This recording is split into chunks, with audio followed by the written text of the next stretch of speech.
My cold and aloof roommate accidentally discovered my secret, that my body could produce milk. But instead of mocking me, he calmly promised to keep it to himself. And just when I'd finally let my guard down, he started climbing into my bed at night. He'd press the hem of my pajama top against my lips, his voice low and commanding. "Bite it. If you cry, I'll hit you again." When I felt the fabric over my chest grow damp again, I opened my eyes helplessly. Great, another shirt ruined. I quietly sat up and climbed down the ladder from the top bunk. The guys in the dorm were still gaming, completely unaware of me sneaking around. I grabbed a clean t-shirt from the closet and headed for the bathroom. Just then, the dorm door swung open. A tall, handsome guy with a cool, distant expression walked in, and came face to face with me. Even though Lucas and I weren't close, we talked enough times that greeting him felt natural. I stopped and spoke softly. "Lucas, you're back." He gave a short, casual, "Yeah." Then his eyes dropped to my chest. "Why's your shirt wet?"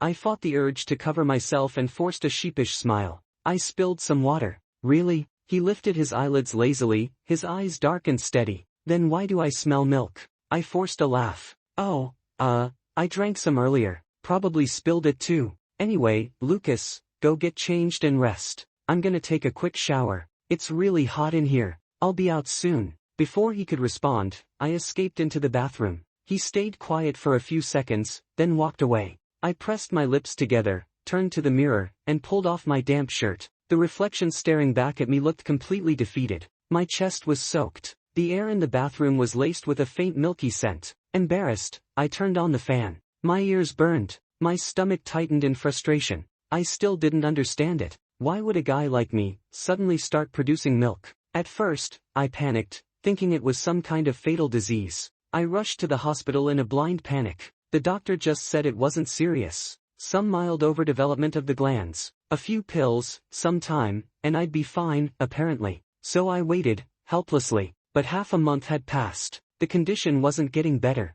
It was happening more often, at random. I was going through 2 shirts a day, and 2 whole bottles of detergent. To keep my roommates from finding out, I'd either pretend I spilled milk or hide in the bathroom to shower. I couldn't let anyone think I was some kind of freak. Luckily, my roommates were all pretty careless guys. They never questioned anything. Somehow, I managed to keep the secret. The only one who was a real problem was Lucas. It wasn't just that he was absurdly handsome. He was too smart for his own good. Every time it happened, those dark eyes of his would flick toward me. A quick, sharp glance. Noticing, guessing. I'd freeze inside every time, terrified he'd figure it out. If this ever got out, my life would be over. I sighed as I turned on the shower, letting the water wash over me. When would this humiliating condition finally stop? Once everything finally calmed down and my chest felt dry again, I stepped out. Lucas was walking by with a clean set of clothes. His gaze skimmed over my freshly changed shirt. "All done?" he asked. "Yeah," I smiled. "There's still a lot of hot water left." "Okay." He brushed past me and walked into the bathroom. But suddenly, he froze. My heart skipped a beat. Oh no. Did the smell not go away? I turned the fan on, didn't I? Then Lucas turned his head toward me. "Ethan, you forgot your shirt." "My shirt?" I peered inside. My wet pajama top was sitting on the sink, with faint white stains still visible. Crap. I rushed over, bundled it up, and stuffed it into my basin. "Sorry, I forgot to wash it. I'll soak it for now and wash it later. You take your shower first." I bolted out of the bathroom. Lucas didn't ask anything else. He treated it like it was nothing. But as the sound of running water filled the room, I lay on my bed, nerves wound tight. Even though I knew he wouldn't actually touch my dirty laundry, I still couldn't relax. Before long, Lucas walked out of the bathroom, towel around his neck, holding 2 freshly washed shirts. I squinted. They looked familiar. Wait, was that my pajama shirt? I yanked the curtain open. "Lucas, why are you holding my shirt?" "I was doing laundry," he said flatly. "Washed yours too." "You washed it?" My mind went blank for a second. "Yeah." The milk stains were a little stubborn, so I scrubbed it a bit. "What brand do you drink?" "It smelled kind of sweet." I forced my expression to stay calm. "What do you mean, sweet?" "Sweet," he repeated softly. His dark eyes rested on me, half teasing, half unreadable. My ears burned instantly. "It's just strawberry milk from the shop downstairs," I mumbled. "Nothing special. If you want, I can give you one." "No need. I'll buy some tomorrow. Make sure to get 5 packs. It's cheaper that way." "Got it." He turned and hung the clothes up to dry. I muttered another thank you and quickly hid behind my curtain. but I couldn't help peeking through the gap. He probably didn't notice anything, but still, the thought of Lucas, the untouchable campus god, washing my pajama shirt with those long, elegant hands, and saying it smelled sweet, my scalp tingled, my ears burned, my heart raced. What the hell was happening to me? That night, my dreams were a complete mess. First, Lucas discovered my secret. That handsome face of his was full of disdain. Then, in the blink of an eye, he was coldly washing my shirt again. A moment later, I dreamed of him pointing at my chest, saying he wanted to taste the strawberry milk. His eyes were filled with a kind of hunger that could swallow me whole. I whimpered in the dream, telling him I was scared. The whole thing was fragmented and chaotic. I woke up flushed, immediately looking down at my chest. Thank God, nothing happened this morning, but it did feel a little tense, uncomfortable. That was fine. As long as nothing leaked during class, I could deal with a little discomfort. The last thing I wanted was to keep sneaking a change of clothes into the men's bathroom every day. Maybe my silent prayer worked, because the entire day passed without a single episode. It wasn't until I was walking back to the dorm that I felt a faint dampness spreading across my chest. Perfect. If nothing went wrong, I could make it back in time. I kept my head down and quickened my pace. Just then, Samuel texted in the dorm group chat. He and the others were spending the night at the internet cafe. No one would be coming back. I glanced toward the basketball court. Lucas was still out there playing, surrounded by girls cheering him on. He wasn't finishing anytime soon. Of course, guys like him were always busy being perfect. Which meant, for now, I had the whole place to myself. No hiding in the bathroom. No awkward explanations. My steps grew light, my mood brighter than it had been all day. I didn't even notice the most eye-catching boy on the court glancing at my back as I walked away. The moment I got to the dorm, I locked the door and drew the curtains shut before pulling my shirt off. Maybe it was because I'd held it in all day, but the episode hit hard this time. Fast and intense. The sweet, overripe scent of milk spread slowly through the clean, orderly room. I sniffed the air. Yeah, that really was strawberry. But instead of rushing to clean up, I just let it happen. Finally, I could let go. I may have overdone it, though.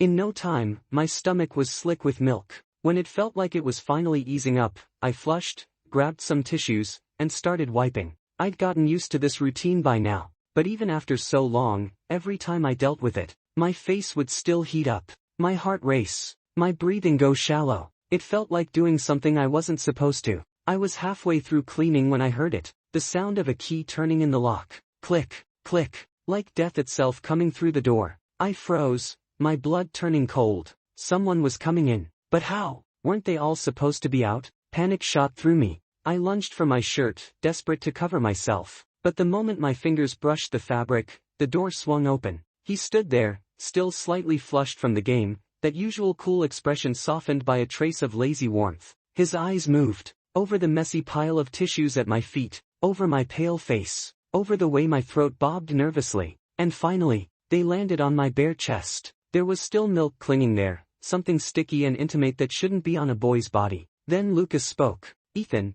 is this your strawberry milk? Some people live, but their souls are already dead. I was somewhere between the two. I couldn't move, couldn't speak. Panic swallowed me whole. And under his gaze, as if to make it worse, my condition flared up again. Warmth spread across my skin. I became even more of a mess. I shut my eyes, utterly defeated. This was it. My secret was out. My life was over. Just when I was imagining my public downfall, Lucas moved. He stepped inside, closed the door behind him, and came to stand in front of me. Looking down from his height, his eyes were dark and deep. Lucas was tall to begin with, and he always carried that cold, untouchable air. Standing there like that, he felt like a wall closing in. I had no idea what he was thinking. I didn't dare move. My throat tightened. I forced my lips apart. Lucas, can I explain? He nodded. Go ahead. I swear, I'm not some kind of pervert. I'm not a freak. It's a medical thing. A medical thing? Yeah, a condition. I scrambled for the medical paperwork I kept hidden away and shoved it at him, hoping to make it sound more believable. See, the doctor said it's just some weird hormonal thing. That's why my body, produces milk. But as long as I take my meds, it'll go away eventually. I swallowed hard, voice shaking. So Lucas, please don't tell anyone. I'm begging you. I searched his face for any sign of disgust. He simply nodded. I won't say anything. Don't worry. Really? Yeah, really. He picked up a pack of tissues and handed it to me, his expression calm. Here, wipe it up. If it dries, you'll have to shower again. I stared at him, overwhelmed, and accepted the tissues with trembling hands, then blurted out, "You don't think I'm a freak?" Lucas lifted a hand and gently patted my head. "No, you're just someone with a weird condition. Ethan, don't panic. I'll keep this secret for you." The weight crushing my chest loosened. I grabbed his hand, face lighting up with relief. "Thank you, Lucas. You're seriously the best. If you ever need anything, I'll..." But in my excitement, that condition decided to join in. A few drops landed, right on his expensive sneakers and the hem of his pants. I didn't even notice. Lucas did. He glanced down, eyes darkening slightly. Then he pulled his hand away, voice rough. "All right, I'm gonna shower. You clean up too." "Why yeah, go ahead." Lucas was known for being a clean freak. The first thing he always did after coming back was shower, so I didn't think much of it. Once he disappeared into the bathroom, I went back to wiping down my chest. This time, though, my mood was light. He didn't judge me. He even promised to keep my secret. It felt incredible. But as I finished cleaning up, the water in the bathroom was still running. Lucas hadn't come out yet. I frowned a little, glancing at the closed bathroom door. Did he really sweat that much playing basketball today? The moment Samuel texted that they wouldn't be coming back tonight, my mind was already spinning from everything that had happened with Lucas. He was in the bathroom washing my stained clothes, while I lay on the bed staring blankly at the ceiling. Even now, I still hadn't fully processed the fact that Lucas actually liked me. All this time, it was just me, secretly staring at his photos, trying to quiet the ache in my chest with daydreams. Who would have thought that one day, those fantasies would turn into reality,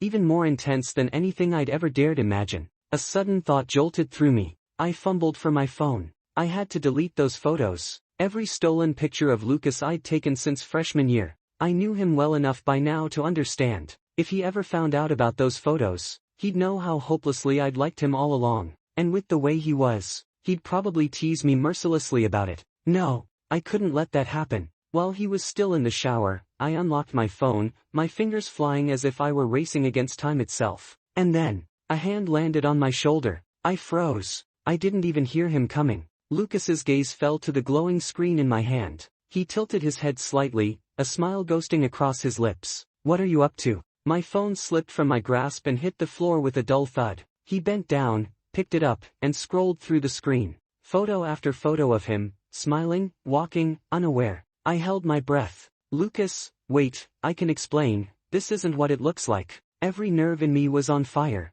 Everything was out in the open now. No secrets left. But Lucas just looked up and chuckled softly. "So that's why you never let me touch your phone." His voice was low, amused. "I thought maybe you were hiding someone else in there." He leaned down and brushed his lips against my forehead. "These few pictures are nothing," he whispered. "If you saw my phone, you'd realize, I've got even more of you." My eyes widened. Who could have guessed? Back when we were both pretending to focus on class, fighting for the highest grades, we'd been stealing little pieces of each other through a camera lens. I agreed, mostly because, honestly, the smell in the restroom wasn't exactly pleasant. Even Lucas's clean, crisp scent couldn't cover it. Not ideal. So I obediently lifted my shirt with both hands. Lucas's voice came out low and calm. "Chest up, closer." My breath caught. I did as I was told, inching toward him. He started wiping me down with slow, measured movements. Unlike his perfect abs and sculpted lines, my body was a little softer,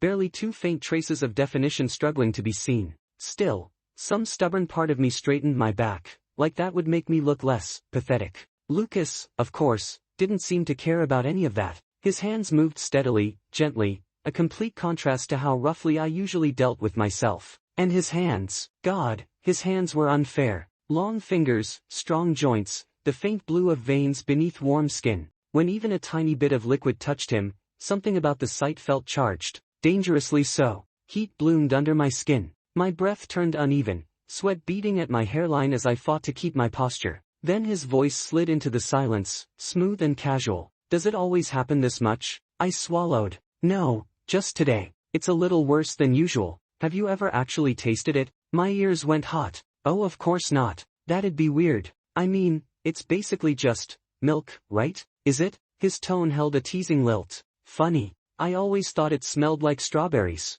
I ducked my head. "You must have imagined it." Absolutely not admitting anything. He just chuckled quietly, like he could see right through me, and reached for another tissue, wiping the most sensitive spot with the same calm, unhurried rhythm. His breath ghosted across my skin as he leaned a little closer, and my whole body shivered. Why are you flinching? His voice dropped lower, rougher. My back hit the wall as his hand slid to my waist, holding me still. I looked up, and his eyes were unreadable, dark and heated in a way that made it hard to breathe. I'm not, it tickles, I whispered. It'll be over soon, he murmured. I nodded, obedient. A few more seconds, and everything was under control again. I dropped my crumpled shirt, but the fabric clung to me, damp, sticky, humiliating. And yet, what terrified me more was something else entirely. I glanced at Lucas's tall figure at the sink, washing his hands like nothing had happened. My fingers tugged at my shirt hem, trying to cover what I could. Close. Way too close.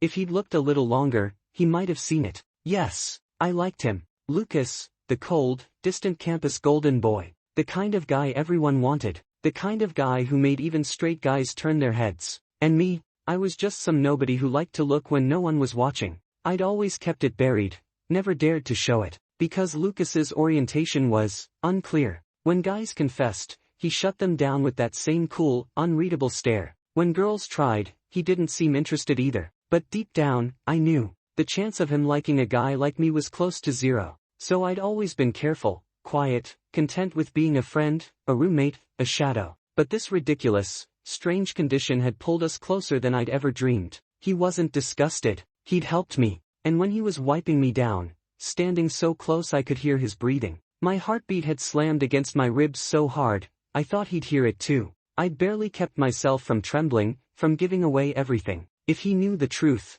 if he saw what he did to me, he might push me away. Or worse. I steadied myself, washed my hands too, hiding behind routine. Dinner at the cafeteria was out of the question, I was a mess. So we ordered takeout, stayed in the dorm, and talked about nothing and everything. Lucas listened more than he spoke, his quiet presence making me feel, weirdly safe. And I kept stealing glances at him. Like I always did. Like I always would. That night, I dreamed of him again. But the dream wasn't innocent. In it, Lucas pushed me against the restroom door, said nothing, and leaned in. His voice against my ear was soft, low, dangerous. Told you, he murmured. It really does smell like strawberries. By the time I woke up to the sound of his footsteps the next morning, my heart was still racing. And I buried my face in the pillow, burning with shame. I'd crossed another invisible line, in my head, at least. Secretly liking him was bad enough. But this, I was hopeless. And maybe, a little too far gone. Ever since that little incident in the bathroom, things between Lucas and me have been moving fast. Too fast. Within just a few days, we were walking to class together, leaving together, as if we'd been tied to the same invisible string. Whenever my body betrayed me in the middle of a lecture, he would quietly follow me out. He'd wipe me down, straighten my clothes, cover for me, as if it were the most natural thing in the world. Even when I left my soaked shirt on the chair and forgot about it, he'd wash it for me without saying a word. And yes, I know he's probably just being nice. Probably. But even so, my heart fluttered like a fool's. The illness didn't even matter anymore. If this strange condition gave me a reason to stay close to him, then honestly, I could live with it forever. But then I noticed something strange. The tissues I used to wipe away the mess, they kept disappearing. Especially the ones in the dorm. I'd turn around to take a shower, and when I came back, they were gone. I thought Lucas was just being neat, helping me clean up. Until that day, he'd just come back from basketball, the shower running in the bathroom. His jacket was carelessly thrown over the chair. On the fabric, a few faint white specks. My mess from yesterday. I'd tried to wipe it off then, awkward and flustered, but he'd caught my wrist and told me not to bother. His palm had been warm, so warm it burned into my skin. Blushing at the memory, I reached into his pocket before washing the jacket, just to check for anything important, and froze. 2 crumpled balls of tissue, dry, stiff, still carrying a faint, unmistakable scent. My scent. He said he threw them away. So, why were they here? The door opened behind me. Lucas stepped out, hair still damp from the shower, drops of water sliding down his jawline. He saw what was in my hand, and stopped walking. I lifted my gaze slowly, fingers tightening around the tissue, as his expression went from calm to sharp. Lucas, I thought you said you threw these away, I stammered. I didn't. His voice was low. I didn't want to. Why? Because I like the way it smells. He said it without blinking, eyes locked on me, like he was daring me to flinch. I didn't. I couldn't. Instead, heat crept up my face. I mumbled, "What's so nice about that? You said it smelled like strawberry." "I never tasted it," he said. His eyes flicked down toward my chest, heavy with meaning. The air in the room shifted, thick, unsteady. I forced myself to move, tossed the tissues in the trash, and slowly walked toward him, looking up at the tall boy in front of me. I didn't even know what kind of expression was on my face, but judging from the way his eyes darkened, it was enough. "Lucas," I whispered, breath trembling, "I think it's happening again. Can you help me wipe it off?" His lashes lowered, something sharp and dangerous gleamed in his gaze, and when everything was over, when my clothes were pulled straight, and my heartbeat finally stopped thundering in my ears, his voice brushed against my skin, low, hoarse, a breath away from a bite. Sweet, just like in my dreams. My brain felt like someone had plucked every string inside it, letting them hum and tremble until they tangled into a chaotic melody. Lucas, was he really straight? Would a straight guy do this, say this, look at me like that? I didn't know, but I knew this was a beginning, a dangerous one, a beautiful one. I could test him, chase him, bend him, maybe. A stupid grin pulled at my lips as I buried my face in the pillow. 2 knocks echoed against the bed frame. I pulled the curtain open, and there he was, Lucas, sated, lazy, a satisfied smile playing at the corners of his mouth. He reached up to ruffle my hair, voice slow, velvet rough. "There's still hot water," he said. "You want a shower?" I shook my head, cheeks burning. "I already did earlier. No need to waste it." My fingers brushed against his hand, a shy, feather-light touch. "And besides, I didn't, make a mess this time, so it's clean." His smirk deepened. "No, not clean," he said softly. "You forgot to wipe off my saliva."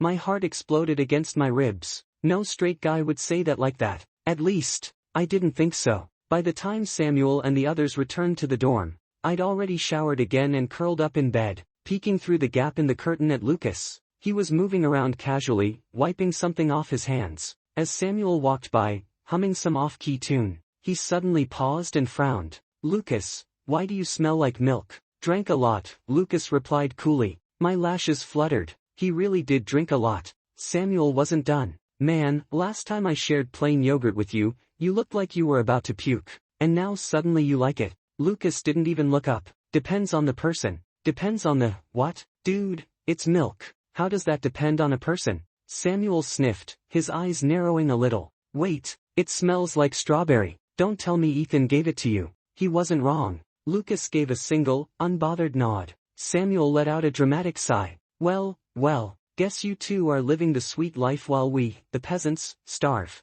Ethan, little cutie, share your strawberry milk with me too." I buried my face in the blanket, burning. Before Samuel could even touch my curtain, Lucas kicked him without hesitation. "Buy your own," he said flatly. Samuel yelped, then quieted down under one sharp look from Lucas, mumbling some nonsense about brotherhood fading and dad having a new mom. I bit my lip, face hot, my heart thrumming like a trapped bird. I only ever wanted to give it to Lucas. Since then, my accidents rarely turned into embarrassing messes. Every time it happened, Lucas was the first to notice. He'd offer, and I'd obey. And in secret, I liked it, even when it scared me a little, because the way he did it was intense, dangerous. It made me shiver. Then one night, after an entire day without an episode, I lay in the dark, eyes heavy, listening to Samuel snore like a chainsaw. Just as I started to drift off, my bed trembled. Someone was climbing the ladder. The curtain lifted. Lucas. In the dim glow of his phone flashlight, I could see the outline of his body, bare skin, no shirt. I rubbed my eyes, still groggy. "Lucas, what's wrong?" "Thirsty," he said. "Oh, then, go drink some water," I mumbled sleepily, yawning. But a second later, the haze snapped. My eyes flew open. He was already on my bed. "Lucas, Samuel's still." His answer was Samuel's snoring, and a low, cold voice right next to my ear. The hem of my shirt was shoved between my teeth. "But I'm thirsty." His tone was quiet, sharp. "Bite down," he murmured. "Don't let go." The sound of my heart drowned out everything else. My muffled voice slipped past damp fabric. His hands were unhurried, his voice even colder in the small, enclosed space behind the curtain. "Why are you crying?" He reached for a tissue, wiping my damp cheek like nothing happened. I turned my face away. "Lucas, this is too much, too much." His brow barely twitched. "Guys shouldn't do stuff like this," I whispered. "It's too close. Too,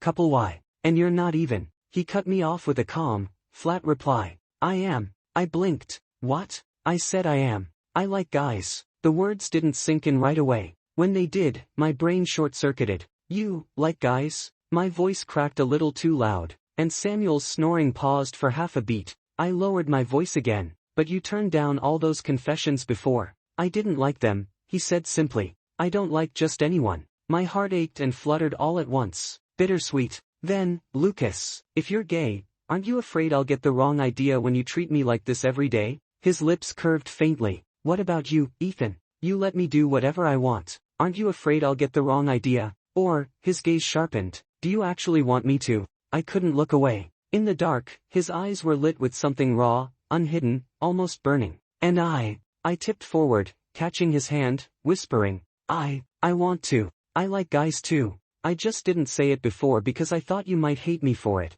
But if you don't have anyone, and if you don't hate me, can I try to win you over? You like me? He asked. Yes, I breathed. He said nothing, just stared. And then, in that same cool, slow tone, you can try, he said, but you don't have to. My stomach dropped. I thought it was rejection, but then his fingers caught my chin, tilting it up. Why that face? He murmured, amused. What I mean is, don't bother with the whole chase, because I already say yes. Ethan, I'm your boyfriend now. My heart did a full roller coaster in 5 seconds flat. Boyfriend? I whispered. Yeah, he said, brushing a kiss against my cheek. I'm yours. Somewhere in the background, Samuel's snoring resumed. I, however, was floating. I'd thought this strange illness would ruin my life, but somehow, it gave me the boy I'd been silently in love with. Warmth flooded my chest, dizzying, overwhelming. That's when it happened. An accident. And Lucas leaned in, whispering something wicked against my ear.